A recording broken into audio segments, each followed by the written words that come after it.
Pick your hero. Or villain, I'm not judging.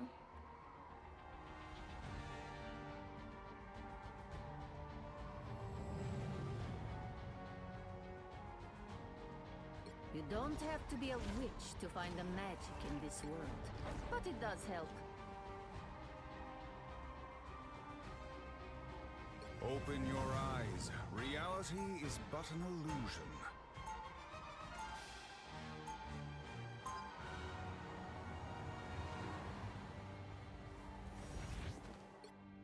There is only one Sorcerer Supreme.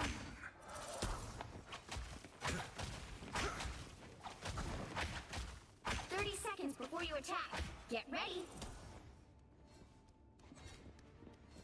Why do you insist on staying with your fool of a husband when you can rule the world at my side? Reed saves the world countless times each week, almost as often as you fail to conquer it. Ooh, you wound me, Susan. Not yet, but keep talking, and that could change. The battle starts in 5, 4, 3, 2, 1. All you need to do is capture the mission area. Got it?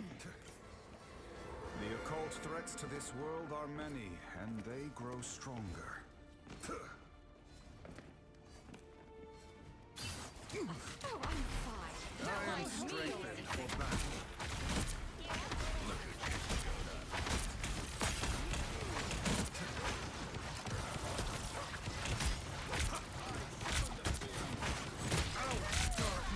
Looks like the mission area is yours to capture now. The mission area is yours.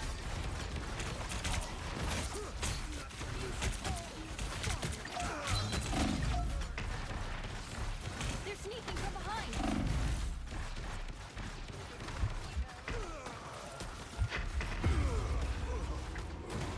Control lost. Clear the way. That's much better. Hands are shaking again. Focus.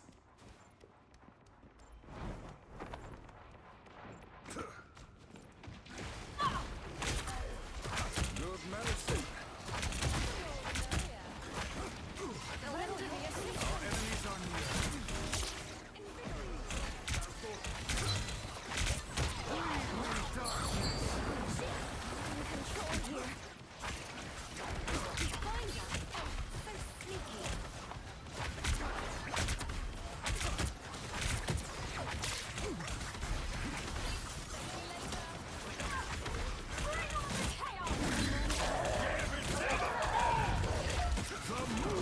It's party time! By the eye of Agamotto! Your team's capture progress has passed the halfway point.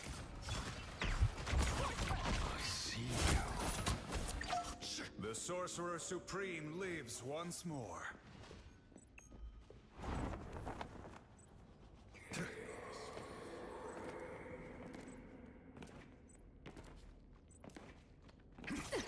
These aunts are dangerous, but fragile. Our next victims.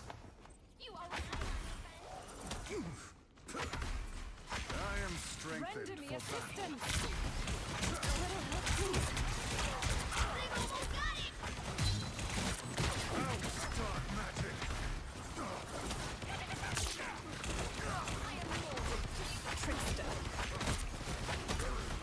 Spiders, we got some exterminating to do.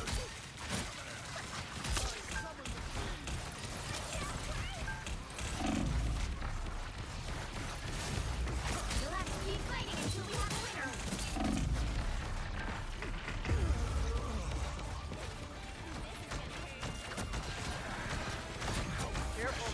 Disappear! They're not in control here. The Sorcerer Supreme lives once more.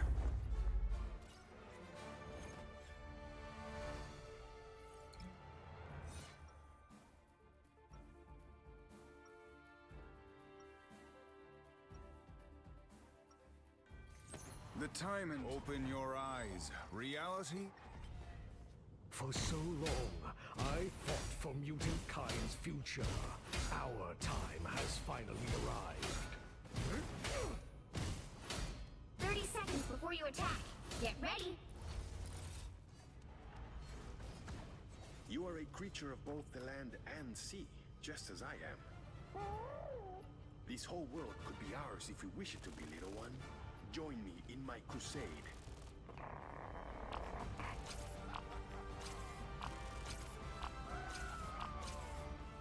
The battle starts in 5, 4, 3, 2, 1.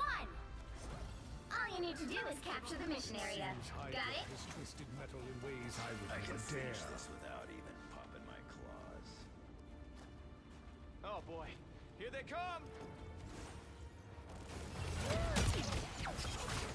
I feel like myself again.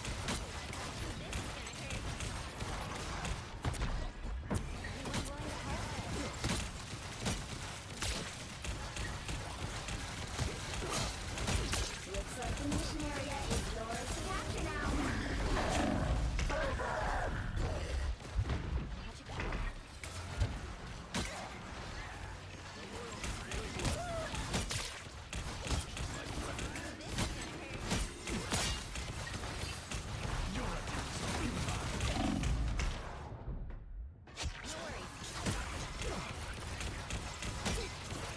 I feel like myself again. The moon haunts you! They captured the mission area!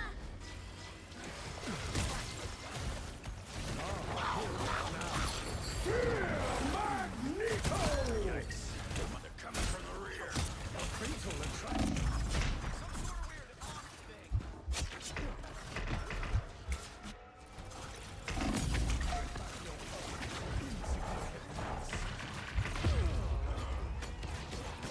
It's much better. What am I?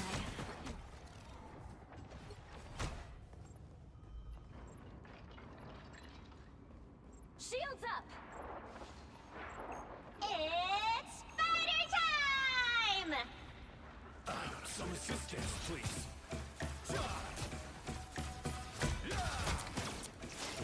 Better already. Tremble before fast! Your legend quantum magic. Your team's capture progress has passed the halfway point.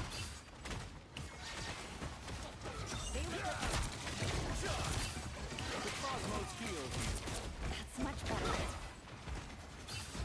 Lead them to Khonshu!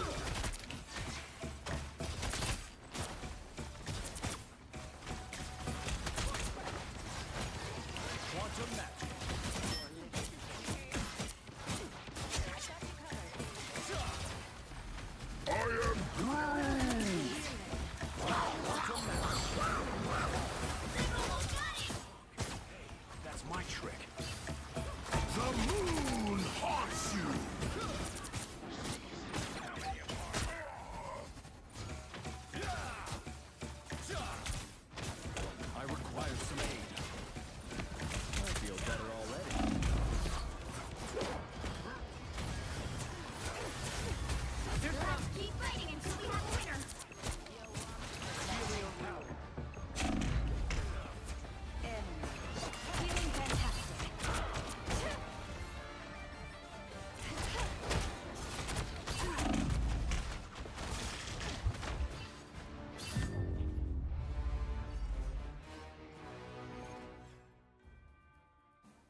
need a top-notch Your team to brain win on this one. Fortnite is literally the same as your brain on cocaine. Open Yeah, your I eyes. said it. That Reality just is one more but an game feeling, illusion. that's not willpower failure, that's neuroscience. I'm Raven, and I've lost.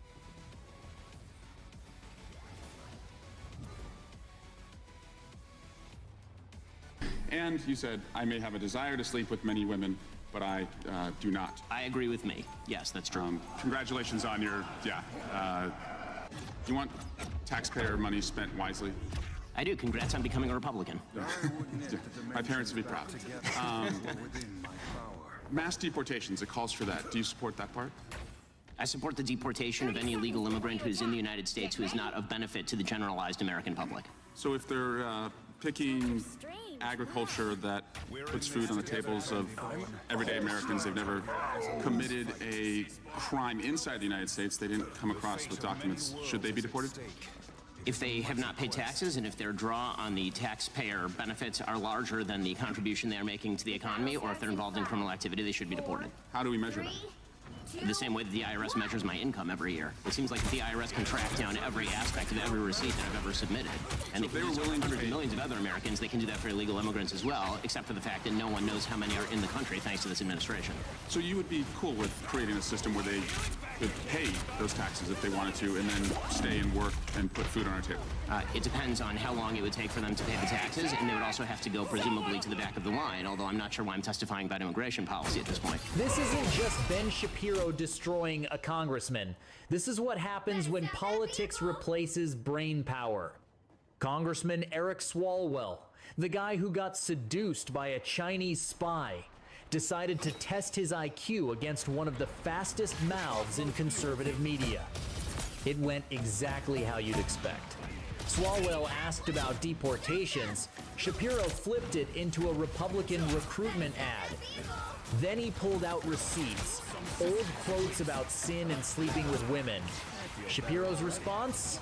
Yes, that's true. Congratulations. Swalwell had nothing left. Started rambling about yelling theater in a crowded fire. What does that even mean? Then Chairman Massey delivered the kill shot. First rule of holes: when you're in one, stop digging. Swalwell kept digging. This is who California keeps electing. Subscribe. Let's watch the destruction. Mr. Shapiro, thank you for joining us today. I think it is important that you're here as one of the leading conservative voices in the country, and you're not going to get any censorship from me. So I just wanted to know, from your perspective, I think it would help us understand, on just like a scale of 0 to 100%, how much do you support Project 2025? I think, like President Trump, I haven't looked all that deeply at Project 2025, but it seems that Democrats on this committee, sort of like Peter Pan and Tinkerbell, if they say Project 2025 enough, their presidential candidate becomes alive again. And so, well, let's just talk about pieces of it, and I guess you can tell me if you support it. You probably want less bureaucracy, right? I do. I want less bureaucracy. You want more efficiency? I do. I want more efficiency. You want taxpayer money spent wisely? I do. Congrats on becoming a Republican. My parents would be proud. Mass deportations, it calls for that. Do you support that part? I support the deportation of any illegal immigrant who is in the United States who is not of benefit to the generalized American public. So if they're picking agriculture that puts food on the tables of everyday Americans, they've never committed a crime inside the United States, they didn't come across with documents, should they be deported? If they have not paid taxes and if their draw on the taxpayer benefits are larger than the contribution they're making to the economy, or if they're involved in criminal activity, they should be deported. How do we measure that? The same way that the IRS measures my income every year. It seems like the IRS can track down every aspect of every receipt that I've ever submitted. And if there's hundreds of millions of other Americans, they can do that for illegal immigrants as well, except for the fact that no one knows how many are in the country thanks to this administration.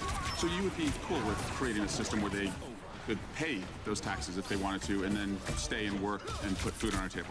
It depends on how long it would take for them to pay the taxes, and they would also have to go presumably to the back of the line, although I'm not sure why I'm testifying about immigration policy at this point. How about banning the abortion pill? That's part of Project 2025. Do you support that part? I think that that's a state-by-state issue on a personal level. I'm just asking you. Sure. I'm a fully pro-life person, which means that I'm not in favor of the distribution of the abortion pill. Banning same-sex marriage. What about that? I am in favor of traditional marriage between a man and a woman, and I'm perfectly fine with anyone having any sort of voluntary sexual arrangement they seek. That's a different thing from whether the government should attach benefits to that personal relationship. But you think it's a sin to have same-sex marriage? I mean, I'm confused. Are you asking me as a religious Jew what I think about biblically? I'm just asking, is it a sin to be gay? Is it a sin to be gay? I mean, how long do we have here? 2 minutes? I mean, if the basic idea is that sexual orientation is up for government regulation, I'm not in favor of the government regulating the private consenting sexual activity of adults. That is a different thing, once again, from whether the government ought to engage in actual benefits for particular sexual arrangements that adults make. But again, just you to me, is it a sin or not? From a religious Jewish perspective, orientation is not a sin, but activity is. That's also the same perspective of most major religions, so far as I'm aware. And how about cutting Social Security? Do you support that part of 2025? I'm not sure what Project 2025's position on Social Security is. I'm in favor of the restructuring of Social Security along the lines of privatization and lowering and increasing the retirement age, because you, as well as every other congressperson, knows Social Security is going to go bankrupt, and yet everyone seems to have an interest in lying about it for the next decade and a half until we have to take austerity measures or radically increase inflation or taxes. And bans against books about slavery. Do you support that part about? Why would I possibly be in favor of bans about books about slavery? That would be absolutely ridiculous. What I am in favor of is the idea that school libraries should be able to make decisions along the lines of what exactly is appropriate for, say, a 7th grader and whether they ought to be treated to cartoons and genderqueer. That's not quite the same thing. And just, we found some receipts. You did say, I think homosexual activity is a sin. Yes, I'm a religious Jew. That's true. There's a genetic component. You found me out. Orientation. But the view of all religious people I know has always been that sexual behavior is something that is up to you. And you said, I may have a desire to sleep with many women, but I do not. I agree with me. Yes, that's true. Congratulations on your, I'm sure it's very hard to restrain yourself. Mr. Chairman, I just want to shift to Alvin Bragg. He was supposed to be here this week, and he's not coming.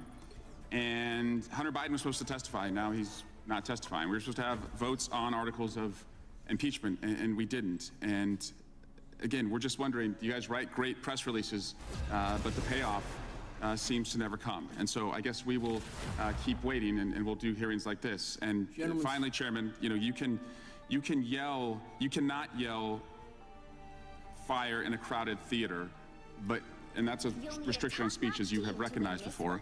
But you can yell theater in a crowded fire, and you all can continue to do that all you want, and we'll just waste the American people's time. Gentleman's time has expired, and I remind him of the first rule of holes. When you're in one, stop digging. What you just watched is what happens when talking points meet actual thinking. Swalwell came in hot with Project 2025. That's the left's new boogeyman. Say it enough, and maybe voters get scared. Shapiro's response? Like Peter Pan and Tinkerbell. If they say it enough, their candidate becomes alive again. Brutal.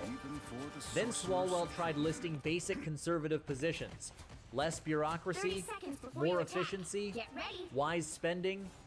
Shapiro agreed to all of it, then hit him with, "Congrats on becoming a Republican." Swalwell didn't know where to go, so he tried immigration. Shapiro gave a nuanced answer about deportations and taxes. Swalwell tried abortion. Shapiro said it's a state issue. Moved on. Nothing was landing. So Swalwell went for the sin questions. Is it a sin to be gay? He thought he had him cornered. Shapiro didn't flinch. Explain the difference between orientation and activity. Standard religious view. Nothing controversial, nothing new. Swalwell pulled his receipts, old quotes about sin, about restraining desires. Shapiro's response? Yes, that's true. No apology, no walking it back, just